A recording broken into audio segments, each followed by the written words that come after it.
జలాల అతి వినియోగము పర్యవసనాలు. నీరు వృధా చేయకూడదనేటువంటి స్పృహ కలిగి ఉందాము. నీటిని సంరక్షిద్దాము. భూగర్భ జలాల ఘట్టము తగ్గడానికి గల కారణాలను అన్వేషిద్దాము. నేపథ్యం ఏంటి అంటే, భూగర్భ జలాలను అతిగా వినియోగించడం వలన అంటే జనాభా పెరిగిపోవడం వల్ల నీరు అనేటువంటిది ప్రతి ఒక్కరికి అవసరం అవుతూ ఉన్నదనమాట. వినియోగించడం వల్ల దేశంలోని చాలా ప్రాంతాల్లో తీవ్ర నీటి యొద్దడి నెలకొని ఉందన్నమాట. నీళ్ళు అనేటువంటిది ఉండడం లేదు, దొరకడం లేదు. వివిధ పరిశోధనలలో భారతదేశంలోని వివిధ ప్రాంతాల భూగర్భ జల నిల్వలు తరిగిపోయి పరిస్థితి తీవ్రంగా ఉందని తేలింది. గత 2 దశాబ్దాల్లో దాదాపు 300 జిల్లాల్లో భూగర్భ జలాల నిల్వలు వచ్చేసి 4 మీటర్లు తగ్గినట్లు నివేదికలు వెల్లడిస్తున్నాయి. దేశంలోని 3/2 ప్రజల భూగర్భ జలాల వనరులను అతిగా వినియోగించడం వల్ల గుర్తించడము జరిగింది. కాబట్టి ఎక్కువగా మనం వచ్చేసి నీటిని వాడడం వల్ల, వాటిని వచ్చేసి వేస్ట్ చేయడం వల్ల మనకు వచ్చేసి ఈ యొక్క భూగర్భ జలాలు అనేటువంటి తరిగిపోతూ ఉన్నాయి. ఇక్కడ ఇచ్చినటువంటి పద్ధతులే మీ పరిసరాల్లో నీటి వనరులు ఏవి? భూగర్భ జలాలను నేరుగా వినియోగిస్తున్నారా లేక పరోక్షంగా వినియోగిస్తున్నారా? మీ గృహ అవసరాలకు ప్రతిరోజు సుమారు ఎంత పరిమాణంలో భూగర్భ జలాన్ని వినియోగిస్తూ ఉన్నారు? నీటి వినియోగంలో వచ్చిన మార్పులకు కారణాలు ఏమై ఉంటాయి? భూగర్భ జలాల వినియోగము అతిగా ఎందుకు జరుగుతూ ఉన్నది? నీటి వినియోగము అతిగా జరగకపోయినా అభివృద్ధి సాధ్యమేనా? ఇలా వాల్టా చట్టము గురించి సమాచారం సేకరించండి. సరే, ముగింపు ఏంటంటే, భూమిలోకి ఇంకేటువంటి నీటి పరిమాణం అనేటువంటి తగ్గిపోవడం వల్ల భూగర్భ జలాల మట్టాలు ఏటికేటు తగ్గిపోతూ ఉన్నాయన్నమాట. ఏటికేటు తగ్గిపోతూ ఉన్నాయి. ఎందుకంటే మనకు వర్షాలు అనేటువంటి పడడం లేదు. ఒకవేళ వర్షం పడినా సరే అతివృష్టి అనావృష్టి అన్నట్లుగా ఎక్కువగా పడిపోతూ ఉన్నది. మొత్తం వచ్చి వరదలు వచ్చేస్తూ ఉన్నాయి. మరింత లోతుగా బోర్లు వేసి భూగర్భ జలాలను పైకి లాగుతూ ఉన్నాము.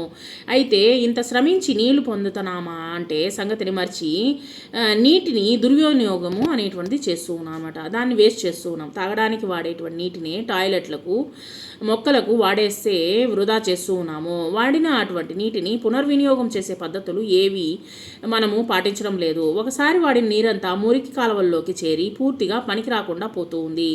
వ్యవసాయంలో కూడా తక్కువ నీటితో పండించేటువంటి శ్రీవరి విధానాలను పాటించకుండా సాంప్రదాయ పద్ధతుల్లో వరి సాగు చేస్తూ వేల లీటర్ల నీటిని వృధా చేస్తూ ఉన్నాము. కాబట్టి ఇక్కడ వచ్చేసి అనేకమైనటువంటి పద్ధతులను మనము నీటిని వృధా చేయకుండా ఎటువంటి పద్ధతులు అనేటువంటివి ఉన్నాయో వాటిని మనము వినియోగించాలి. హోటళ్ళు, బహుళ అంతస్తుల భవనాలు నీటి సంక్రమ వినియోగం పట్ల దృష్టి పెట్టడం అనేటువంటిది లేదనమాట. ఇప్పటికీ మన దేశంలో చాలా ప్రాంతాల ప్రజలు తీవ్రమైనటువంటి నీటి యొద్దడికి బాధపడిపోతూ ఉన్నారనమాట.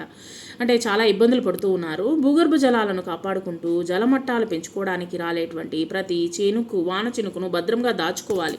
దానికి తగినట్లుగా మనం ఏం చేయాలి? గుంటలను తవ్వుకోవాలి. ప్రతి ఒక్క ఇంట్లో వచ్చేసి ఒక గుంట అనేటువంటి తవ్వుకొని దాంట్లో నీటిని, వర్షపు నీటిని మనం వచ్చేసి పైన అటక మీద పడేటువంటి, దట్ మీన్స్ వచ్చేసి పైన పడేటువంటి నీటిని వాటిలో పైపుల ద్వారా దానికి భూగర్భ జలంలోకి ఇంకిపోయేటట్టుగా ఉంచుకోవాలన్నమాట. వాన నీటిని యాజమాన్య పద్ధతులు ప్రతి ఒక్కరు తెలుసుకొని ప్రతి ఇంటిలో అమలు చేయాలి.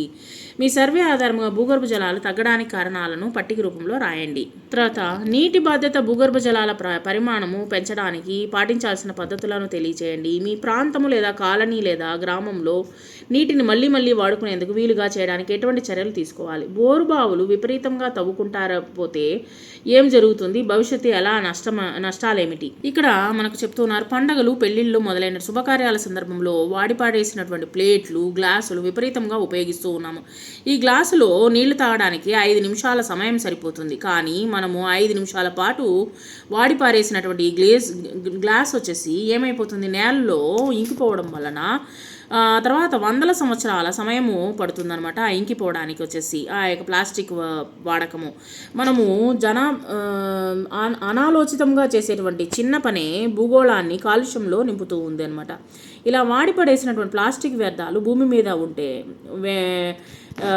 మీద ఉన్నట్లయితే నీరు భూమిలోకి ఇంకకుండా ఆపేస్తాయన్నమాట. అందువల్ల భూగర్భ జలాల మట్టాలు అనేటువంటి తగ్గిపోతూ వస్తూ ఉన్నాయి.